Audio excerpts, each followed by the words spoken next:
জনাব হাসনাত আব্দুল্লাহ কুমিল্লা সরাসরি প্রশ্ন করবেন, ব্যাখ্যার প্রয়োজন নেই। আসসালামু আলাইকুম।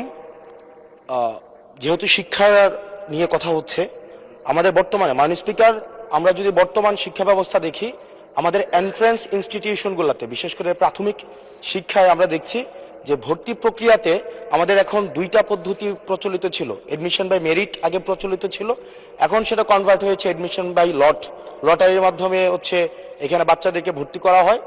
ফলত যেটা হয়েছে, ফিডার ইনস্টিটিউশনগুলোর শিক্ষার মান অনেক কমে গিয়েছে, যার ফলে টার্সিয়ারি এডুকেশন আমরা হচ্ছে কোয়ালিটি সম্পন্ন ছাত্র আমরা হচ্ছে বিশ্ববিদ্যালয়গুলোতে আমরা পাঠাতে পারি না। এখন মাননীয় মন্ত্রী মহোদয়ের কাছে আমার প্রশ্ন থাকবে, এই যে প্রাইমারি স্কুলে বাচ্চাদেরকে ভর্তি করানোর ক্ষেত্রে আমরা কি ভর্তি প্রক্রিয়াটা আমরা পরিবর্তন করব কিনা, নাকি এই যে এডমিশন বাই লটারির মাধ্যমে আমরা নিব এবং মেরিটকে আমরা হচ্ছে সবসময় হচ্ছে দমায় রাখবো, নাম্বার ওয়ান।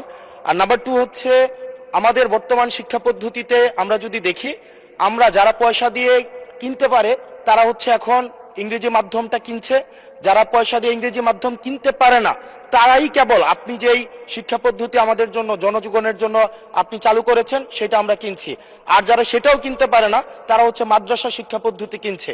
আপনার কাছে প্রশ্ন যে আমাদের বর্তমানে একটা দেশে এই তিনটা শিক্ষা পদ্ধতি যেটা অর্থনৈতিক অবস্থার উপরে নির্ভর করে চলে, এই তিনটা শিক্ষা পদ্ধতি জিয়ে রেখে আপনার কি মনে হয় যে আপনি একটা ইনক্লুসিভ শিক্ষা পদ্ধতি নিয়ে আমাদের দেশটাকে আগায় নিতে পারবেন? ধন্যবাদ।